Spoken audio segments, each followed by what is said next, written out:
there's the assumption that, oh, you can have a kid and then come back and like you'll get back to where you were. And it's actually like, okay, well, is that spot going to still be there for you when you're back? Just seems to be a little bit of a quick fix, isn't it, and a control method at that time, but actually what is the long-term damage that we're doing to our bodies? Players weren't having babies and coming back to the sport. It was either you didn't have children or you'd wait until the end of your career. Yeah, you often see that when people start putting themselves first as people, you start seeing the benefits of that on the court as well. Camilla, I'm going to start with you on this one because I did a little bit of digging and I found an article that was about you in, I think it was 2014, in Women's Health, and it was titled "Real Life: How I Got a Six-Pack After Having a Baby." And then it says, Camilla used her competitive edge to slim down to her pre-pregnancy best. That was in 2014. Wow, that's impressive. That wording's terrible, though, I was wondering, yeah, yeah, how does that make you feel, sort of hearing that headline? Yeah. Because that wouldn't happen. It wouldn't fly these days, would it? Because you know, it's all about embracing your new body and, you know, not having this emphasis on, you know, how you look.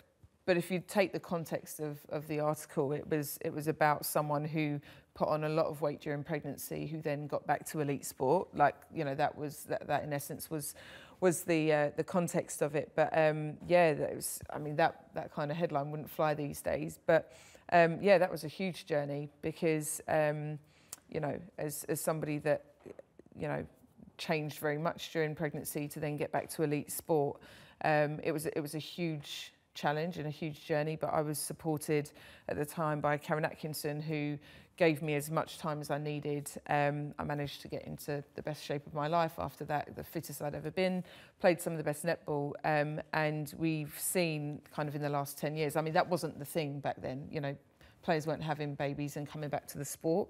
It was either you didn't have children or you'd wait until the end of your career, right? So so to kind of have a baby and come back didn't happen much. Do you remember Lisa Stanley? She was one of the first that I remember, and yeah, I'm not going to say at the time it was an inspiration because I was a kid, but you know, certainly looking at those players. And I think what's great about nowadays is that it's talked about so much more. It's highlighted, you know, Mary obviously at Lightning, and Sophia Kandapa, who's obviously just about to drop baby number 3 if it hasn't already come already. I think there is a lot more support nowadays, and you know, there should almost be some encouragement around it, because I think that, you know, certainly if you're looking at the mental state of a player, I think that there's some real strength that comes with it. You know, some players have played some of the best netball they've ever played post-pregnancy. Not to say that you're going to, you know, start... I was going to say something awful then, I won't say it, but encourage people to have children for that benefit. But it always interests me to know, like, Ellie, for example, you know, you're just a baby coming through, 23 years old. Like, is that something that... and I'm not necessarily asking you if that's, you know, something that you want to choose to do in life, but is that something that would be beneficial to you coming into, you know, the professional environment, knowing what your options were if you ever, you know, if you ever decided that that was something you'd want? Yeah, me and Nat just spoke a little bit about this. We were saying now it's kind of like do you wait till after, or do you, like, when do you have a child? Mm-hmm. Like, when's the best, like, place to? Because a lot of people were like, oh, you know, you start to peak around 27, 28. And then it's like, well, okay, well, if you're peaking then, do you want to stay in it then? Or do you have it just before? Like, yeah, there's a definitely, I mean, you know, I'm not really looking at that yet, but it's still, like, in your mind of, oh, yeah, do you wait till after, like, you retire? Because obviously the career length of the netball player isn't that long. Yeah. And so there definitely is kind of like I don't know. But obviously, I think that depends, you know, on your partner and when you get married, or like when I get married and that kind of thing. Lord, please, would like to do that at some point in my life. DM her. But like, you know, I don't know. I can't think of when that will be, and like I'm not really sure. And we were saying as well, like, there's the assumption that, oh, you can have a kid and then come back and, like, you'll get back to where you were. And it's actually like, okay, well, is that spot going to still be there for you when you're back? Well, and is that a risk? Yeah, I think that's a huge part, right? And it depends on, exactly that, where you are in your career and what, you know, if you look at Greta for Australia, you know, she was in her absolute prime, and she decided to have another baby, and you know, that it's wonderful news, but some might argue, wow, like, you know, you're literally at your best, but what a great time to have it. And then you've got to think about, you know, when I decided to have my son, it was at a point where I could potentially have pushed more in terms of England selection, because it was the year of the Commonwealth Games. There were some retirements, and you know, my decision was to start a family. So I think, you know, whereas some people are like, no, I've got to achieve that goal of, you know, wearing that England dress, and there is an element of you know, because it's going to be a couple of years out, really, because, you know, you're pregnant for 10 and then your recovery, because it is literally recovery. So, you know, you've got to know that you've got a support network around you that's going to support you for that time, so that players know that, well, you know, do I need to wait until the end of my career, or can I do it mid-career, and I know that, you know, there's going to be that support to come back and try and get back better than ever. Nat, do you think there is that support? Like, because obviously when you're semi-professional, you don't have the full sort of maternity pay like you would if you worked Monday to Friday, 9 to 5. So would you feel supported, I guess, is what I'm trying to ask? Yeah, I think for me, all I know is my experience. I've seen it at Lightning, and there is that support and that kind of financial backing still. But like you say, for those players that aren't involved in the Roses programme, let's say, or you don't work maybe full time, you just do some part-time coaching and work for Super League, like how would that look for them? How are they paying the bills? How are they paying the mortgage? And that was kind of what me and Ellie would talk about, is that still that fear factor, isn't there, with female sport? How am I going to get back in that squad? And I suppose for me, as kind of an LGBTQ plus athlete, for me, it was probably something I never really wanted children. It was actually Katie that wanted children. And then actually that kind of got taken away from her due to her cancer diagnosis and going through surgery. So I suppose for us now, and for me, it's kind of looking into that avenue now. Is that something that maybe I want to do and look into? I'm 33, so whether I can have children, I'd have to look into, and then also financially, the barriers that you face, can I also afford it? A lot of our friends that are same-sex couples, it's kind of 10 to 30k that they've paid through IVF and avenues and things like that. So it's something that we've got to look into now for the future, and whether I think I would definitely have that support with Lightning if it was an avenue I wanted to look into. But again, even kind of when you're younger or still my age, you're still kind of thinking about, do you kind of wait for a few more years, fingers crossed can play, and then retirement, I look into it, or do I start looking into it now? So it's kind of all those things you're constantly thinking about as a woman in sport. I don't know if there's ever the right time. What do you think? I think that, you know, everyone's story is just so different, and, you know, we talk about it as if, you know, when we decide that we'll just be able to, and that's just, we know that that's just not the case for so many people. So it's a spectrum that there is no answer to, because you know, there are so many factors to it. You know, you've got the right partner? Are you financially stable? Is your body able to do it? You know, there's so many factors. You talk about not knowing if you'll be able to. We've spoken a lot about being put on contraception to manage your periods, to be able to be an elite athlete and perform to your highest level. Has anyone ever spoken to any of you guys about, actually, do you understand fertility? And if you're on the contraceptive pill for X amount of years, that might or may not affect you. Do you know that you might not be able to get pregnant straight away? Has that conversation ever happened? This is where we need Neve back, isn't it? Dr. Neve.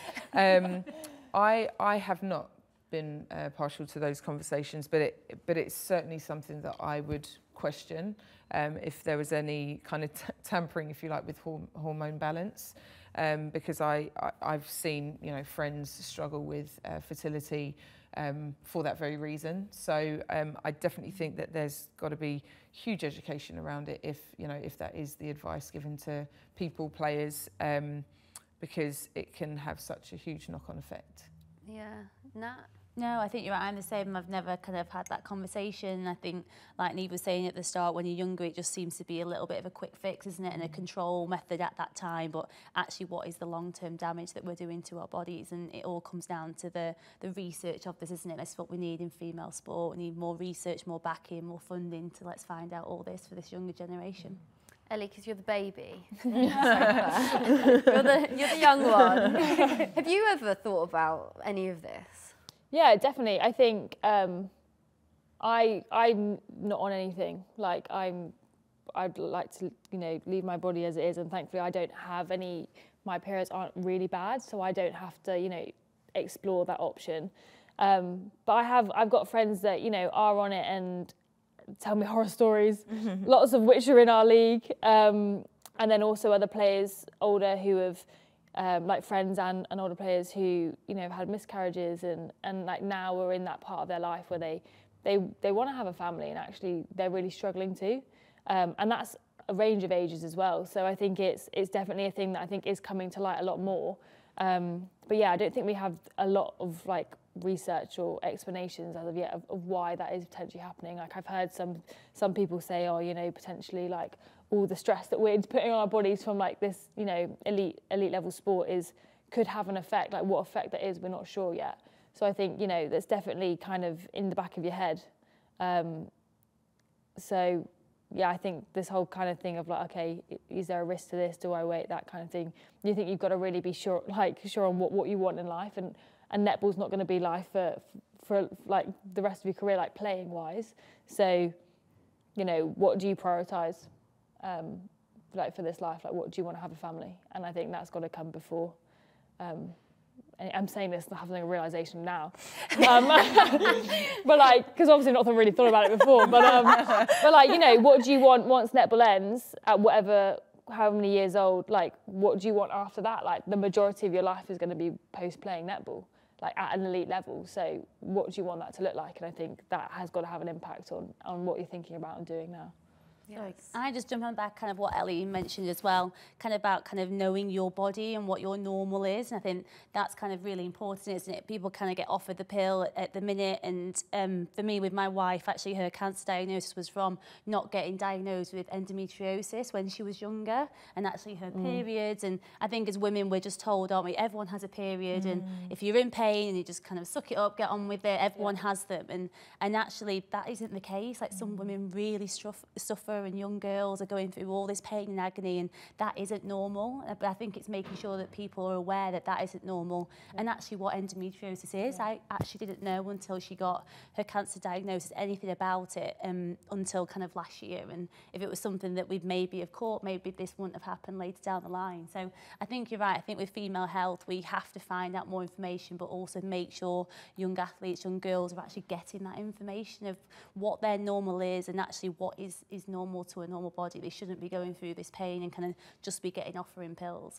Yeah, and as netball being a female-led sport, you'd like to think that netball could really sort of own this space with its female athletes and really sort of start changing the game for females in sport, whether it's netball or other sports, but it could be the one that actually starts really making that difference. Is that something you'd like to see?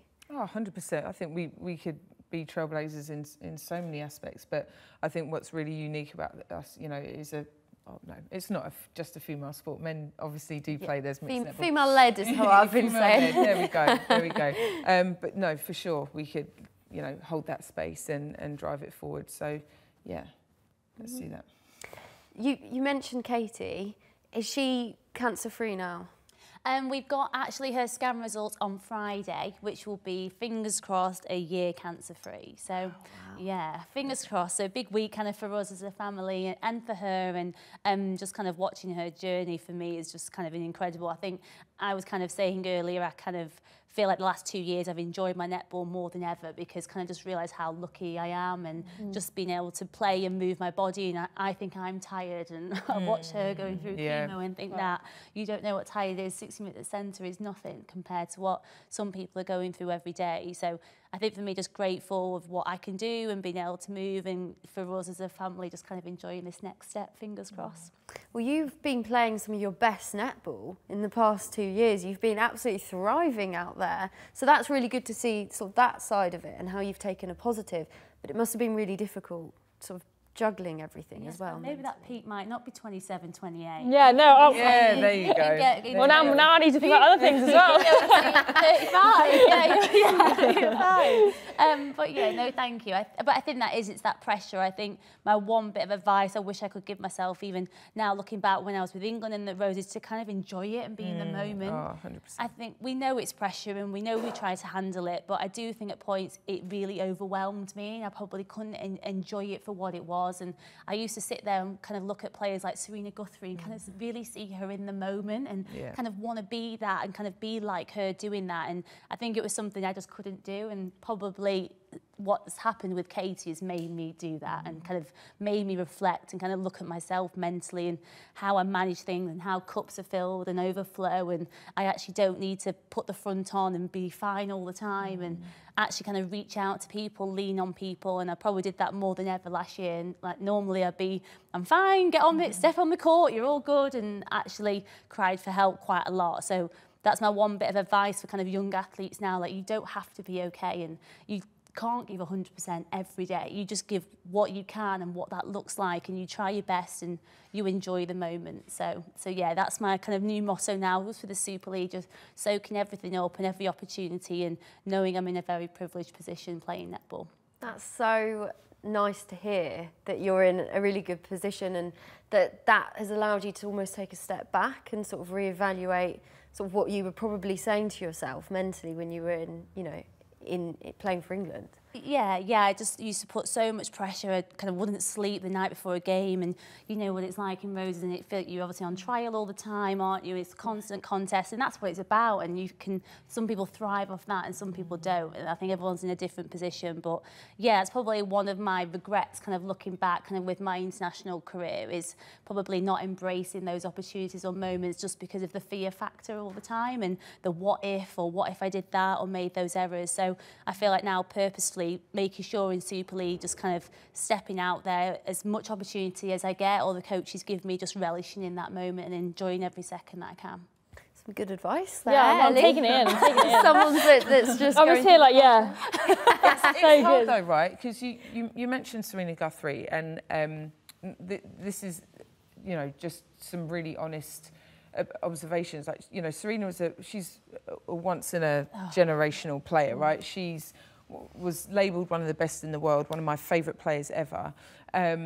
And when you're in that position, I'm not saying that she would have sat on that, but there's a comfortability with that, right? So you can enjoy and be in every moment. I think that she would probably enjoy every moment she's in anyway, knowing Serena as a person. But you know, it's very difficult for players, you know, trying to break in and knowing that you're kind of, you know, you're really just trying to get into that starting 7 and make that 12. It's really difficult to have that laid back, not laid back, but that enjoyable, comfort. And I guess going back to what Ellie, you were talking about earlier, you were talking about the fact that, you know, making sure that you've got lots of cups being filled. And I think that that's a really great point, Nat, because, you know, young players coming through that put everything and anything on their career as being an England player. And there's an element of that has to happen because, you know, players have got to have that drive. You've got to do those extras to make sure that you're doing more than the person next to you. But there is an element of knowing that there is more to life. And I think that but this is something that comes with age, I think, you know, when you're younger and you're in that moment where you want to put everything into it, you have to put everything into it. And then you kind of get to a stage where, or life experience shows you that actually there's a lot more to life than just being a professional athlete or an England athlete. I mean, it's, you know, it's the pinnacle of what your goals are, but there is more to it.